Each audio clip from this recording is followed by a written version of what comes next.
ज्ञानवापी को आप मस्जिद मत कहिए। अगर आप मस्जिद कहेंगे तो यह उस जगह के साथ अपमान है। ज्ञानवापी एक ऐतिहासिक भूल है जिसको ठीक करना इस देश के मुसलमानों की जिम्मेदारी है। मुसलमान पक्ष को चाहिए कि वो सामने आए और देश के लोगों से कहें कि एक ऐतिहासिक गलती हुई है और हम इसे ठीक करना चाहते हैं। आप ज्ञानवापी को मस्जिद नहीं कह सकते हैं, वो मस्जिद नहीं है। वहां की दीवारें चीख चीख के कह रही हैं, चिल्ला चिल्ला कर कह रही हैं कि देखो ये मस्जिद नहीं है, ये मंदिर है। वहां पर त्रिशूल बना हुआ है।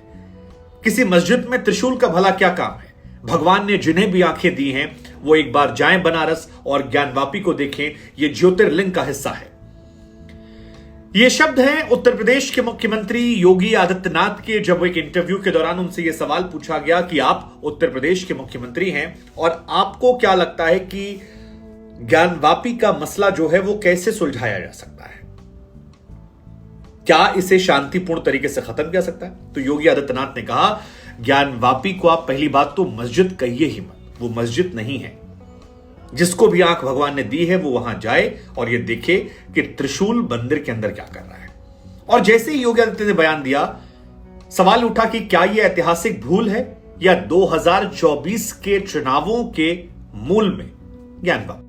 क्योंकि 2024 के चुनावों में कई सारे मसले होने वाले। 2023 के अंत में कहा जा रहा है कि राम मंदिर भव्य तरीके से बनकर तैयार हो जाएगा। और अगर आप 90 के दशक में जाएंगे तो एक नारा निकला था, अयोध्या तो सिर्फ एक झांकी है, काशी मथुरा बाकी है।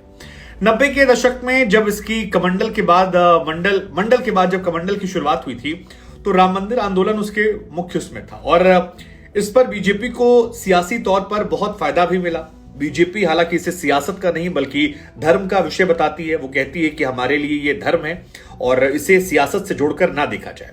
योगी आदित्यनाथ के गुरु या दादा गुरु की बात की जाए, दोनों की भूमिका राम मंदिर को आंदोलन को लेकर रही है और योगी आदित्यनाथ व्यक्तिगत तौर पर भी अयोध्या जाते रहते हैं। वो उन मुख्यमंत्री या कहें कि देश के उन नेताओं में हैं जो सबसे ज्यादा अयोध्या रामलला के और हनुमानगढ़ी के दर्शन करने जाते हैं। उनका अयोध्या से एक विशेष लगाव है और इस बात को वो खुलकर कहते हैं, कहीं छिपाते नहीं है।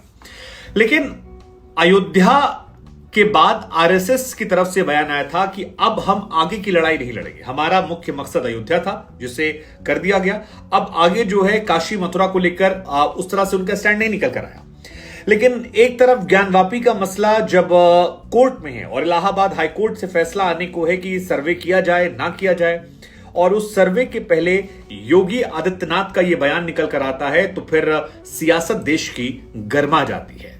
और सियासत गरमाई तो फिर असदुद्दीन ओवैसी की तरफ से टिप्पणी भी निकलकर सामने आ गई। ओवैसी ने कहा कि यार मामला जो है वो कोर्ट में है। योगी आदित्यनाथ जानते हैं कि मुसलमान पक्ष जो है उसने एएसआई के सर्वे का विरोध किया है। वो नहीं चाहते हैं कि इसको लेकर सर्वे हो।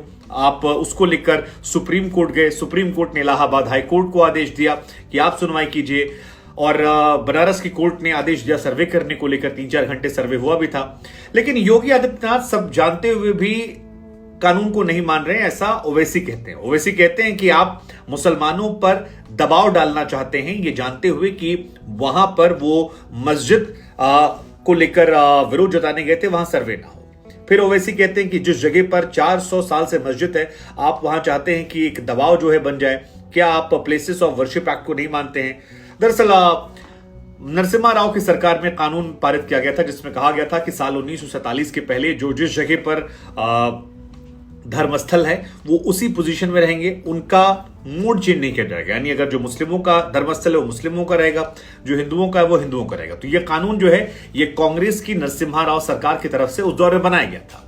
लेकिन अब ये मामला क्योंकि सर्वे का है और सर्वे गया है इलाहाबाद हाईकोर्ट में, उससे पहले योगी आदित्यनाथ ने कहा है कि ज्ञानवापी को तो मस्जिद कहा ही ना जाए। ऐसा कहना अपने आप में विवाद को पैदा करना है और जो कहेगा उसे दिखाई नहीं पड़ रहा कि वहां त्रिशूल है, मंदिर है, सब कुछ है। हालांकि ये मामले भी जो हैं अलग अलग सरकारों के जरिए अलग अलग समय अलग अलग तरह से आते हैं। जैसे कि अयोध्या राम मंदिर के मामले को बीजेपी कहती है कि दबाने का आरोप लगाती कांग्रेस पर, कि कांग्रेस चाहती थी कि अयोध्या राम मंदिर का मामला जो है पूरी तरह खत्म हो जाए और इसीलिए उन्होंने प्लेसेस ऑफ वर्शिप एक्ट को लाकर संसद से पारित करवा दिया ताकि बीजेपी उसको मामले को ना उठा पाए। अब ओवैसी कहते हैं कि मथुरा का भी मामला जैसे है, हमने बनारस का जिक्र किया, अयोध्या में तो मंदिर बन ही रहा है। वो कहते हैं कि मथुरा में भी आज से 50 साल से पहले हिंदू मुस्लिम ने समझौता किया था, कोर्ट में समझौता हुआ और उसके बावजूद भी इस केस को दोबारा खोल दिया गया। तो अब बीजेपी चाहती कि सारे मसले उठे रहें। अब ये तमाम चीजें जो हैं ये निकल कर आ रही है, लेकिन इसके मूल में दो सवाल। एक सवाल जो हमको समझ में आता है कि बनारस का मसला आने वाले टाइम में गर्म होने वाला है, एक। दूसरा ये कि इस चुनाव में बनारस इश्यू रहने वाला है। तीसरा, धर्म की राजनीति बढ़ने वाली है, चर्चा होगा। चौथा, मंदिर मस्जिद का मामला फिर आएगा, आने वाले टाइम में आपको टेंशन देखने को मिलने वाली है। अब अपडेट भी एक बार दे दें आपको जाते हैं। बनारस में अदालत ने ज्ञानवापी का सर्वे करने का आदेश दिया था, उसके बाद सर्वे शुरू हुआ, मुस्लिम पक्ष के लोग शामिल नहीं हुए, वो सुप्रीम कोर्ट गए, सुप्रीम कोर्ट ने रोक लगाई, हाईकोर्ट जाने के लिए कहा और हाईकोर्ट ने मामले में जो फैसला लिया है वो 3 अगस्त को सुनाने के लिए कहा। और 3 अगस्त से पहले ही योगी आदित्यनाथ का यह बयान आया है कि अगर आप इसे मस्जिद कहते हैं तो फिर इससे विवाद बढ़ेगा। त्रिशूल मस्जिद के अंदर नहीं होता, मंदिर के अंदर होता। तो हमको लगा हम आप लोग से पूछते हैं कि इस बयान को आप कैसे देखते हैं कि मस्जिद कहना उससे अपराध होगा।